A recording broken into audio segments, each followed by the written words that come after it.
Boa noite, gente. Nós vamos falar sobre o surf na disciplina de esporte e aventura em natureza. Nossa equipe é formada por mim, Daniele, pela Bianca, pelo Pedro Henrique e pelo Robert Walter. Vamos dar início aqui à nossa apresentação. Eu vou falar um pouquinho sobre o histórico do surf, né? Para começar, não é fácil a gente posicionar a origem do surf. De acordo com os registros, as literaturas, existem algumas divergências. Aqui no primeiro tópico eu pontuei que ele foi atribuído aos pescadores peruanos que enfrentavam as ondas com seus cavalitos de totora, que isso eram embarcações dotadas de 4.000 anos que eles utilizavam para trazer os alimentos à comunidade, após longas jornadas de pescaria. Quando eles voltavam para a costa, utilizavam o impulso gerado pelas ondulações que estavam prestes a quebrar para retornarem à praia. Sobre esse assunto, existem pinturas rupestres que reforçam a hipótese de que os peruanos foram os primeiros surfistas da história. No próximo tópico, é quase inevitável não pensar, não relacionar a origem do surf aos povos polinésios, que tinham como característica marcante a navegação em função do mar. Que no tópico 3 eu já falo que o surf foi revelado para a civilização ocidental em 1778, pelo capitão da Marinha Real Britânica James Cook. Quando a sua tripulação atravessava o norte do Oceano Pacífico, no caminho de volta à Europa, ao avistar nativos surfando nus em tábuas de madeira, ele assim descreveu: era impossível não concluir que aquele homem sentia o mais supremo prazer enquanto era guiado tão rápido e tão suavemente pelo mar.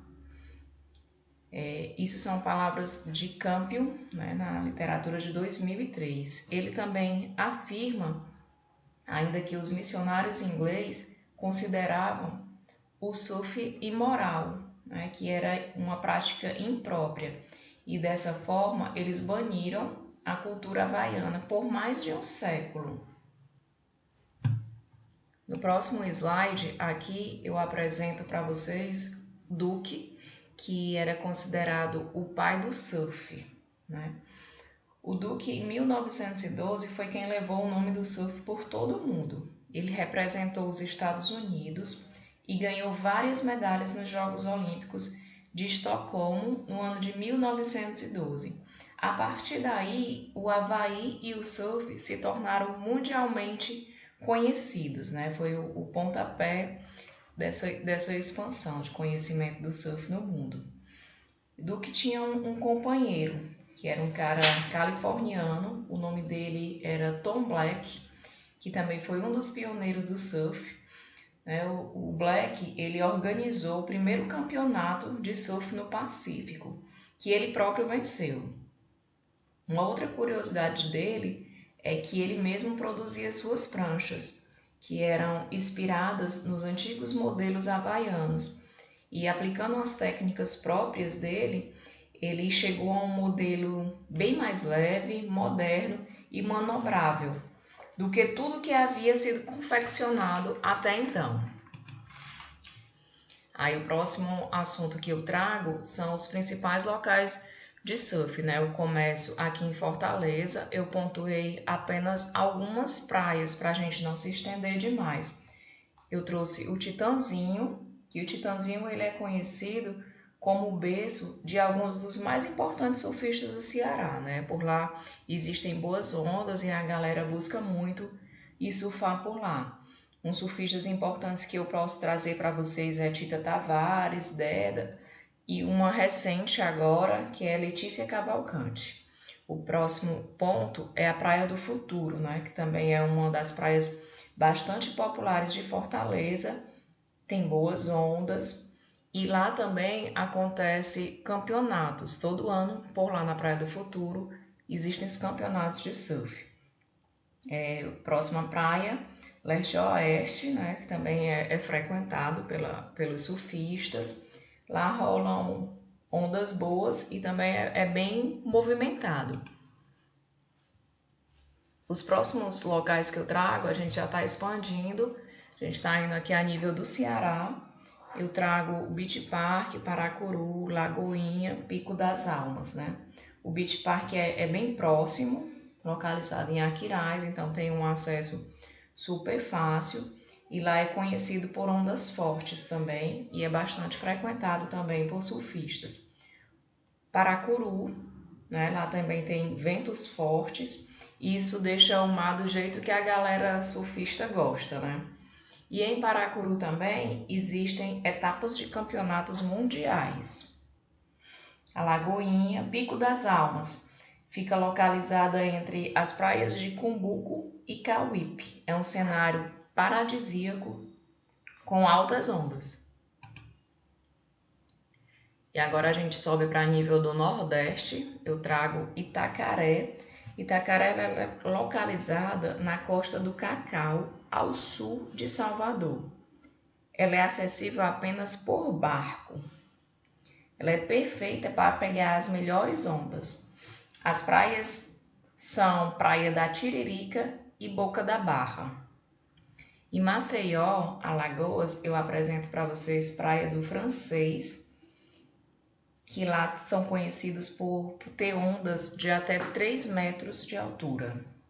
E aí trago Noronha, que por lá as ondas são perfeitas, né? O lugar é lindo. E a partir daí Noronha ganha um apelido bem carinhoso chamado Havaí Brasileiro. Lá as praias é Praia da Conceição e do Cachorro. São famosas por possuir nas ondas tubos cilíndricos, que é o que a galera que pratica o surf gosta, né? Aí Baía Formosa ela é localizada aqui pertinho da gente também, Rio Grande do Norte. A grande atração são os ventos protegidos pelas dunas e falésias da Bahia, proporcionando ondas desafiadoras para os surfistas ao longo do ano. Essas são as praias do Nordeste que eu pontuei aqui para vocês. E aí a gente sobe a nível do Brasil. Eu trago para vocês uma praia no Espírito Santo, que é a praia de Linhares, né, no sudeste do nosso país. Lá é conhecido como o Paraíso das Águas e lá tem grandes ondas na Praia da Regência. Aí no Rio de Janeiro, né, capital, destaco a Prainha, que fica no finzinho do Recreio dos Bandeirantes e lá é bastante concorrido pelos surfistas. E trago Guarujá. Guarujá já fica em São Paulo. Eu destaco lá em Guarujá a Praia do Tombo. São alguns dos tesouros para quem procura um bom surf, né, na cidade de São Paulo. E a nível do mundo, eu apresento para vocês Mavericks, que é uma praia na Califórnia. Ela é um dos melhores picos de surf do mundo. Lá também tem ondas bastante altas, que também chega a cerca de 3 metros de altura. E aí trago essa Banzai, que ela já é Havaí, né, lá nos Estados Unidos. E o Havaí ele é composto por um conjunto de ilhas vulcânicas, o que facilita a região a receber grandes swells formados pelas tempestades de inverno e a galera vibra, né, com isso daí. E trago também a praia de Chesterman, que essa daqui ela já fica no Canadá e ele é o único destino de surf no Canadá. Lá é perfeito para iniciantes, com um dos melhores intervalos e ondas. As ondas lá não ultrapassam os 3 metros de altura. Bom, gente, a minha parte eu concluo aqui e a minha colega Bianca vai dar seguimento agora à nossa apresentação sobre essa temática. Obrigada pela atenção. Bom, dando continuidade, eu vou falar sobre as características do surf. Bom, em relação aos equipamentos, alguns dos principais equipamentos necessários para a prática do surf são a prancha, que sem ela não tem como surfar, é ela que liga o surfista à água, e elas geralmente são feitas de poliuretano e podem variar quanto ao tamanho. e vamos já falar um pouco sobre os tipos de prancha. O leste ou cordinha, que é a corda que une o surfista à prancha. Geralmente é presa no calcanhar da pessoa com a intenção de evitar que ela perca a prancha ou que tenha dificuldades para subir nela de novo em caso de queda. A parafina, que é usada para garantir a adesão das solas do pé do surfista na prancha, para evitar deslizes e quedas. Os decks, que, assim como a parafina, eles servem para evitar deslizes e quedas, facilitando o encaixe do pé na prancha de uma forma confortável, que possibilite diversas manobras sem se preocupar com possíveis deslizes. E também tem as quilhas, que é fundamental saber sobre elas e a quantidade ideal para se ter um bom desempenho na água. Além de proporcionar velocidade na água, elas também são responsáveis pela estabilidade no surf. Atualmente, no mercado, existem as monoquilhas, biquilhas, triquilhas e quadriquilhas. E a escolha delas vai depender do objetivo que o surfista visa atingir. E tem também as roupas. A roupa de borracha no surf também é conhecida como wetsuit. Tem como principal objetivo aquecer o surfista em certas condições climáticas, como principalmente em águas geladas, E é exatamente devido a isso que é mais utilizado em regiões onde o mar é mais frio.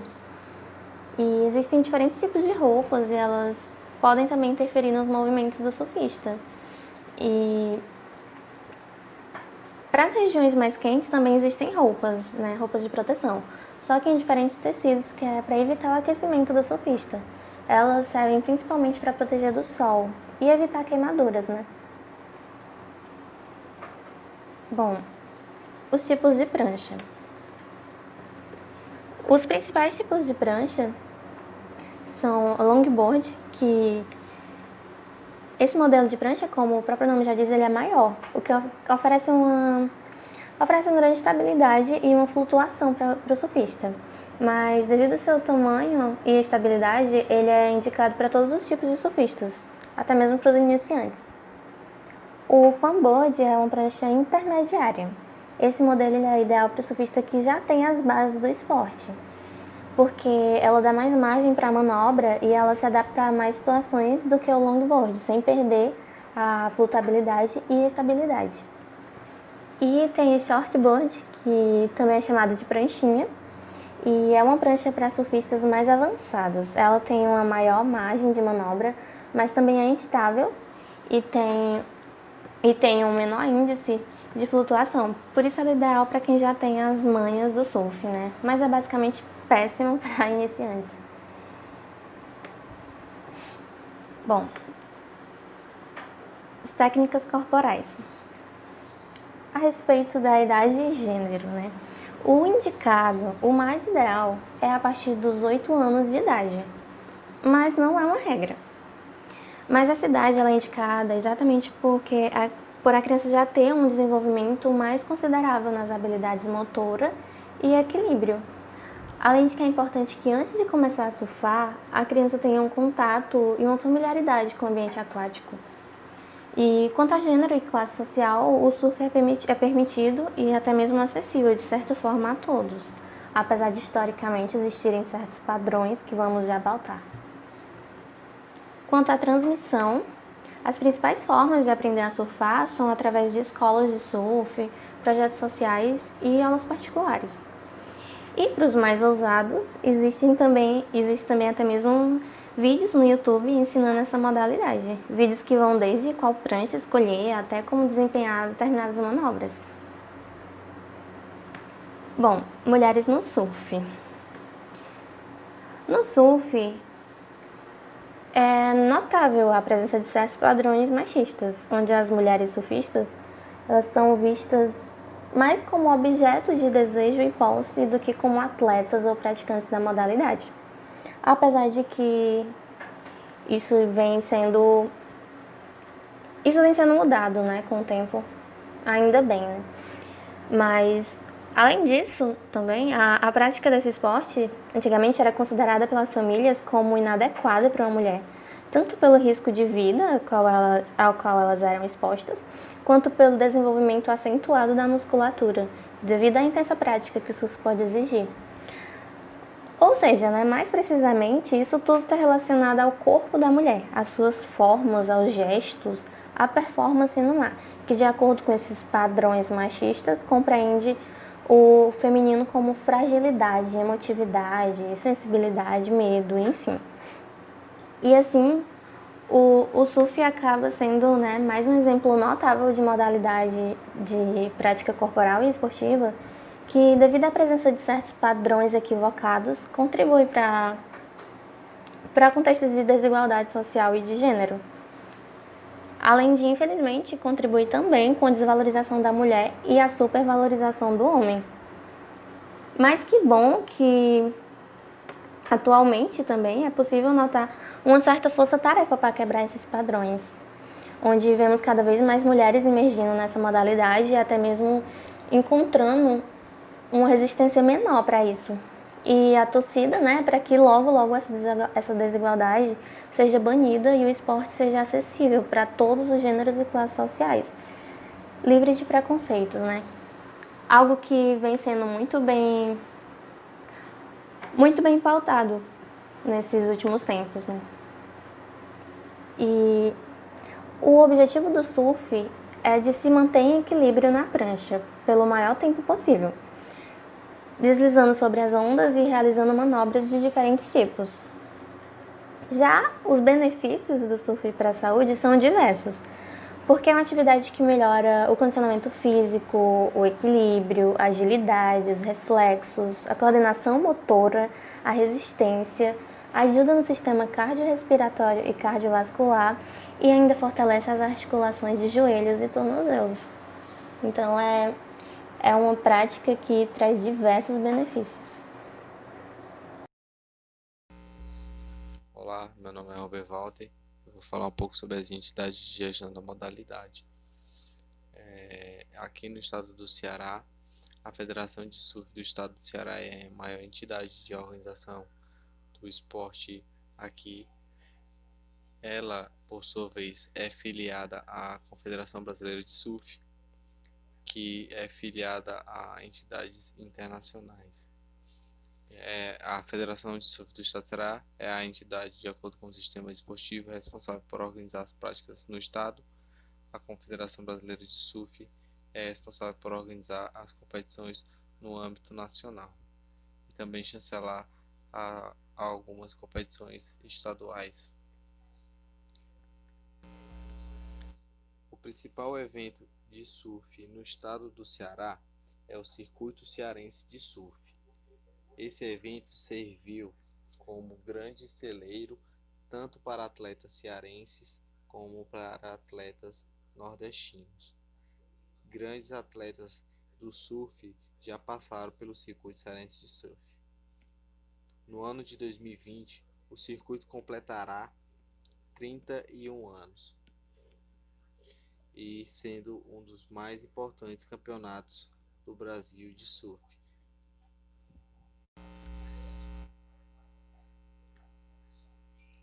Os principais eventos nacionais que acontecem no Brasil têm um maior destaque para o Campeonato Brasileiro de Surf Feminino Profissional, que é uma das maiores competições nacionais voltadas exclusivamente para a categoria feminina.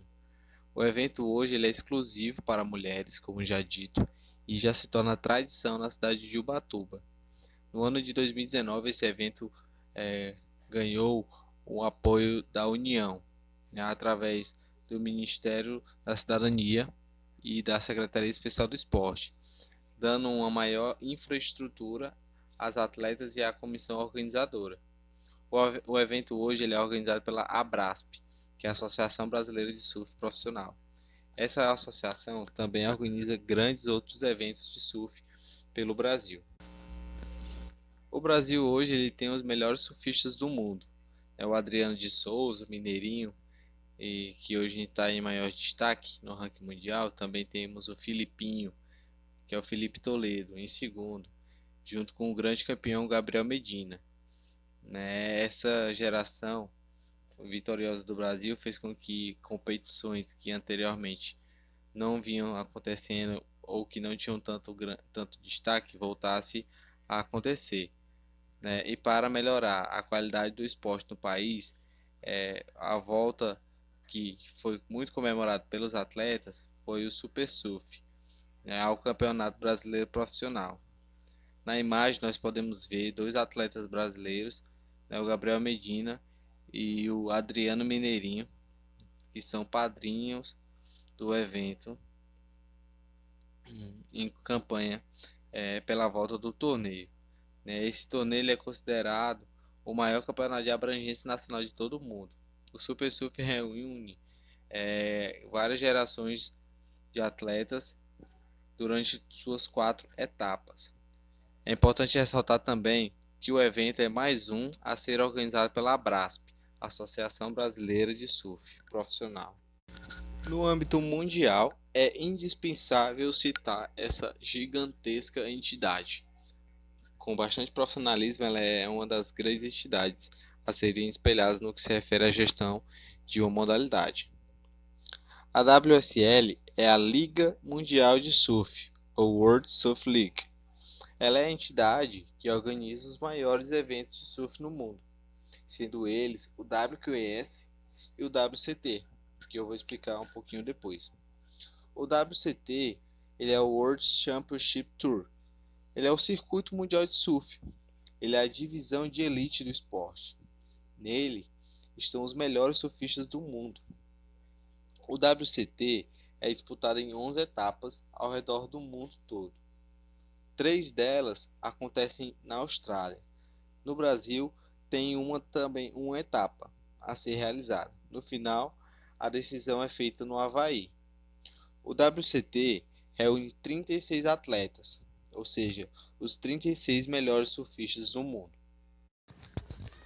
O WQS, World Qualifying Series, é uma divisão de acesso para o WCT. O WCT ele reúne os melhores atletas e o WQS é como se fosse uma qualificatória para o WCT. Ele reúne também diversos atletas mundiais de alta performance que buscam uma das 11 vagas para ir para o WCT. O World Qualifying Series, ele em 2014 teve um brasileiro campeão, o Felipe Toledo. Ele foi campeão do WQS e sagrou-se e ganhou uma das vagas para o WCT. Olá, meu nome é Pedro e eu vou falar um pouco sobre as potencialidades do surf, de forma superficial e resumida, já que esse é um assunto muito complexo e que exige muita pesquisa para se falar sobre. Com relação ao surgimento e à evolução, podemos ver 3 lugares como berços para o surf. Há indícios de que ele foi originado pelos peruanos, que deslizavam nas ondas em uma espécie de prancha feita de canas, para voltar de longas expedições de pesca, há cerca de 4.000 anos. Contudo, a origem é geralmente atribuída aos polinésios. Para eles, surfar era parte importante da cultura antiga, e o chefe de uma comunidade era sempre o mais habilidoso nas ondas, com a maior prancha feita da melhor árvore. Outro fato interessante é que as classes mais altas tinham acesso às melhores pranchas e às melhores praias, enquanto que os plebeus eram proibidos de frequentar certas praias. Outro local que se destaca com relação à origem e principalmente ao desenvolvimento do surf é o Havaí, que se tornou o epicentro do surf mundial. Relata-se que a população havaiana dominava a arte de ficar em pé em uma prancha há pelo menos 1.000 anos. A prática no Havaí era comum e transversal em todas as classes sociais. Contudo, a partir de 1821, com a chegada dos missionários calvinistas da Grã-Bretanha, essa modalidade chegou a ser proibida, por ser vista como imprópria. Isso quase gerou a extinção da prática, que começou a ressurgir no início do século XX, devido ao interesse dos estrangeiros em aprendê-la. A divulgação do surf se deve ao campeão olímpico de natação Duke Kahanamoku, que em suas viagens para competir, aproveitava para promover a modalidade. Sua influência foi tanta que ele foi considerado e é considerado por muitos até hoje o pai do surf moderno. No Brasil, o surf chegou no final da década de 1930 e começou a ganhar popularidade a partir de 1952, quando os surfistas cariocas começaram a surgir nas ondas de Copacabana. Em 1970, o surf explodiu no Brasil, e em 1989 foi fundada a Federação de Surf do Estado do Rio de Janeiro, que na época foi a segunda do Brasil. Um dos fatores que torna a cultura tão forte no nosso país é o fato de possuir tantas praias. Sem falar que esse esporte é para muitos mais que uma prática esportiva em si, é um estilo de vida. O potencial econômico do surf também é muito alto. Segundo a reportagem A Nova Onda do Surf, o ideal de liberdade e a imagem saudável que o esporte traz tem atraído pessoas com alto poder aquisitivo, que mesmo sem praticar, consomem produtos ligados ao esporte. E esse fato contribui para que simpatizantes liderem o consumo desse mercado, compondo cerca de 87% dos consumidores, enquanto que praticantes compõem cerca de 13%. Esse mercado movimenta cerca de 30 bilhões de reais anualmente no mundo, e desse total, só o Brasil movimenta cerca de 5 bilhões, e esse número cresce aproximadamente 10% ao ano, segundo pesquisas. Outro ponto importante de se falar é o potencial social, que se percebe principalmente nos vários projetos sociais existentes que são voltados ao surf. Esses projetos promovem a integração social, o aprendizado de valores, a consciência ambiental e a melhora da qualidade de vida. Geralmente são voltados ao público mais jovem e, mais que atletas, eles atuam formando cidadãos.